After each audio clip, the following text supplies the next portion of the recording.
Now we're going to move into chapter 6. Now, chapter 6 starts off with a whole bunch of definitions and then some review of adding and subtracting polynomials. A lot of this stuff in 6.1 should be review from an earlier algebra course, so none of this should be blowing anybody's minds. And then 6.2 is actually also some review of stuff that you've probably learned in a previous class. So let's begin with these definitions. So there's a whole host of definitions for a couple pages here.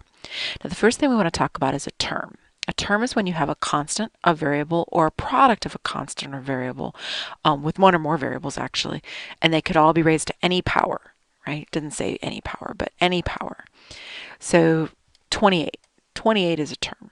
It's a constant, right? Constant is just a fancy way of saying a number, right? Because it never changes. It doesn't have any letter and it doesn't have a variable. A variable like y or x would be a term, or 47y. That's a term. Or you could raise, y to a power, 28y cubed. That works. Or you could have a fraction in front, negative 1/5 x y to the third. 37 x squared y cubed z to the 21. This is all good because it's all multiplied, nothing added, no subtraction, no logarithms, none of that, right? Just straight up a number times variables. Sometimes the variables aren't there, sometimes the numbers aren't there, but in general.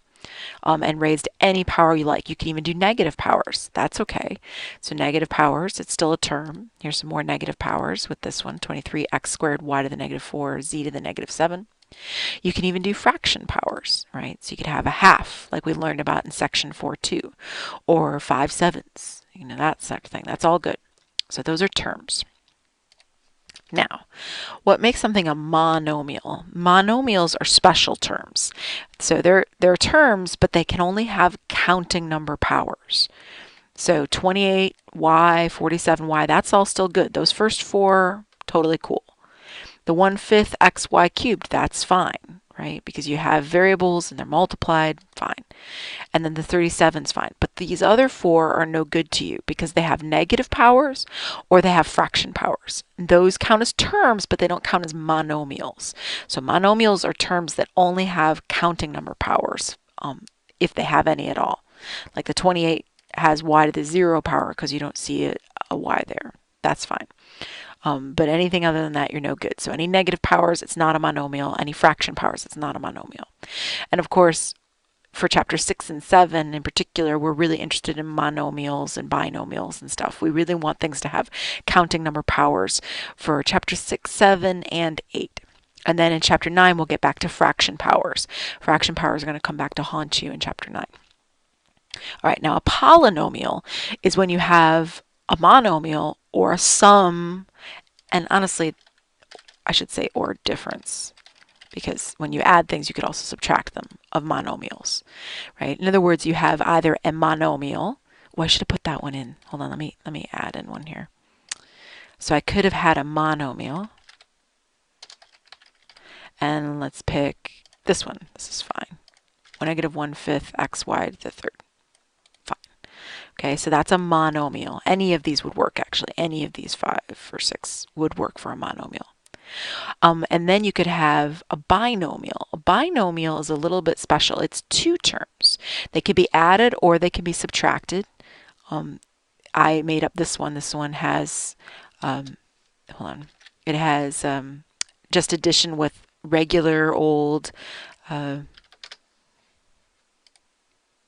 powers. Sorry, distracted there. So it doesn't have anything to the second power or any of that business.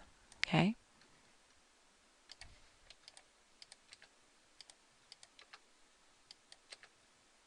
There we go. That was getting drive me crazy. Okay, so binomials, two terms, and then I could have it be regular powers like I have here, 28 plus y. That's two terms. There's a 28, that's one term, and the y is the second term.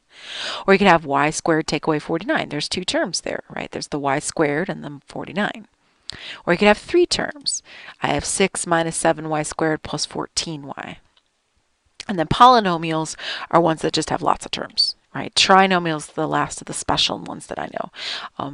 Well, actually, I know a few others, but for you guys, what really matters is these first three for special names. Mono meaning one, bi meaning two, tri meaning three. And anything more than that, we're just going to call them polynomials. Okay, So now we generally, not always, but we generally try to write our polynomials in descending order, which is a little strange that I'm putting that in front of degree because you kind of need to know the degree before you can write it in descending order, but hey, it's fine. So it means you tend to put the number with the or the letter with the highest power in front. So y has a higher power because it has 20, y to the 1 power. 28 doesn't have one, so that's the y goes in front. Or you have y squared has the higher power, so it goes in front. Here, the y squared is higher power than the y, which is higher power than the 6. So it goes the squared, and then the 1 power, and then the 0 power, that's the 6. Or this one's got a 4th degree first, and then the 3rd degree, 3rd power, and then 1. Actually, there's no 2 on that one, but then it goes 1 power, and then 0 power for the 98.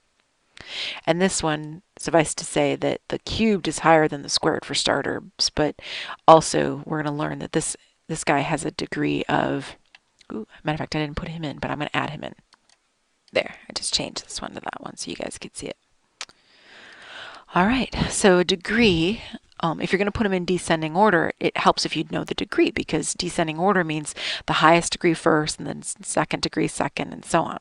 Okay, so by descending order, they mean highest degree first and then descending down. Okay. All right, so how's that going to look? Well, degree is the sum of the exponents of the variables. So you're thinking, well, the 28 doesn't have a variable. Yes, exactly. 28 doesn't have a variable, so that is degree 0.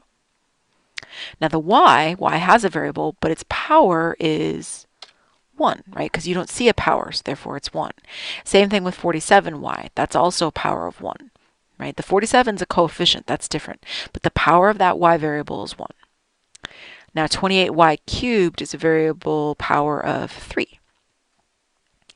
Now what do we do with 13xy squared? Well, it says that if there's 2 or more variables, it's the sum of the exponents.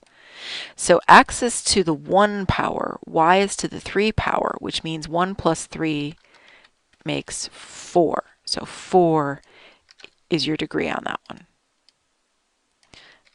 All right. Now what about this one? You've got a 3 and a 2 and a 1 because you don't see a power on the z, so it's 1.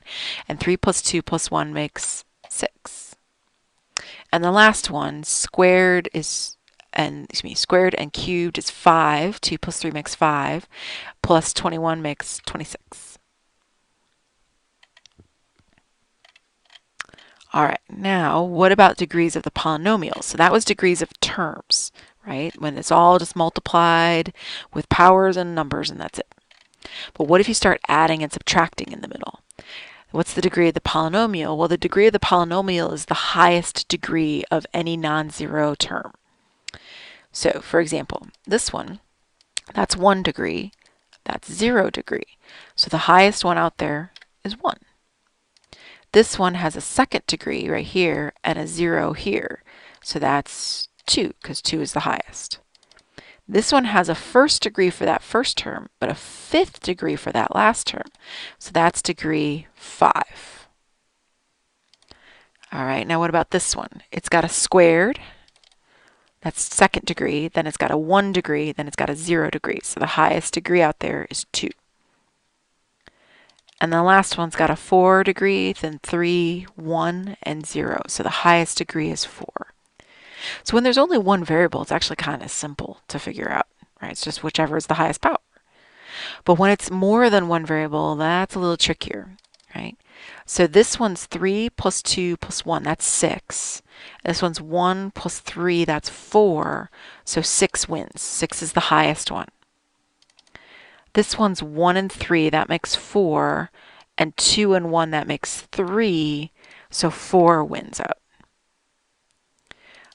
This one is 26 and 32. 32 wins, that's the highest power.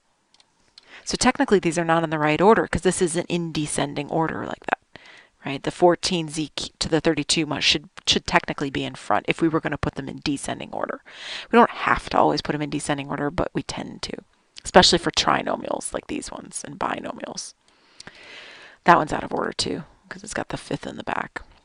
All right, this one also out of order because the 21 beats out the 2, the 4, and the 2. So 21 is your degree. All right, now let's look at coefficients. Coefficients are the numbers that are multiplied in front of the term. So it's called the constant factor. Constant because they're numbers, they don't change, and factor meaning multiply, right? All right, so the leading coefficient is the coefficient of the term with the largest degree. It's not the term in front necessarily, it's the term with the largest degree.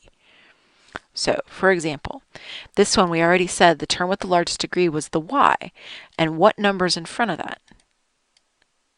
Not 0. If it was 0, it wouldn't be there at all, right? It's 1. There's a 1 there. Mathematicians are lazy, right? So you've got two coefficients, technically 28 and 1. The leading coefficient is the 1. The next one, you have a 1 and a 4. The leading coefficient on that one is 1 because it goes with the one that's the higher power. Higher power is the y squared. I changed that up a little bit from the other one, but that's okay. This one's got 81 and negative 12 as the two coefficients. But the leading coefficient is the one with the highest power, and that's the negative 12 because that x to the fifth is a higher power. So negative 12 is the leading coefficient. Sorry, I had to change the grayness there. Okay, next one. Well, what's in front of that y squared? 1, right? So you got a 1, you got a 7, you got a 6, and the leading coefficient on that one is 1. Oh, I thought I changed that. Oh, I did. You know what? Let me change it. Let me make it this more difficult problem. So that's negative 7, 14, and 6. If I do that change, then the leading coefficient's negative 7. Right? The one in front of the highest power, that's y squared. This one's 1, negative 4, 1, negative 5. 2 and negative 98 are the coefficients. Right, they're the constant terms. Remember, if you don't see it there, then it's a 1. And 1 is the leading coefficient on that one because the highest power is that 4th degree thing. Okay, now on this one, you've got 44 and 13. Those are your two coefficients. This is power 6. This is power 4. 6 is the bigger one, so 44 is the leading coefficient. This one has degree 4 and degree 3. So negative 1/5, oops, and 91 are your two coefficients, and negative 1/5 is your winner because it goes with the higher power thing.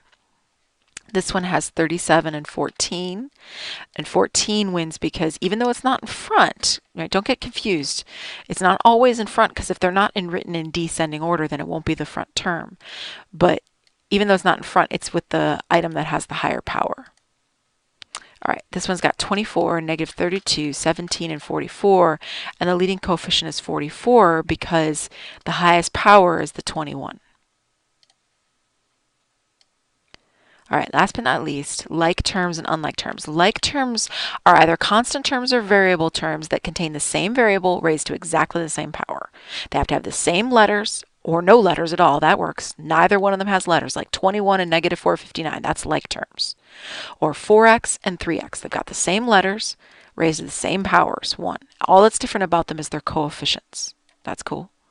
Or you could do 1/4 x squared and negative 0.53 x squared. That's fine. They're both x's. They're both raised to the 2 power. Or you could do 5x cubed y and negative 7x cubed, or x cubed y squared. That's fine because they're both raised.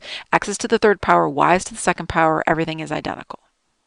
Now, unlike terms, if one of them has a letter and the other one doesn't, that's not alike. Or if one of them has a letter like 4x and the other one's a different letter like 4y, that's no good to you. Or if one of them raised to the 2nd power and the other one's raised to the 1st power, that's no good to you either. Or on this back one, they both have x to the 3rd y to the squared, but this one has a z and the first one didn't. That's not alike either. They have to have exactly the same letters raised to exactly the same powers. The only thing that can be different is the coefficients, the numbers in front, and they'll still be like terms. All right, we're done with those definitions. I'll see you back here for adding and subtracting like terms next time.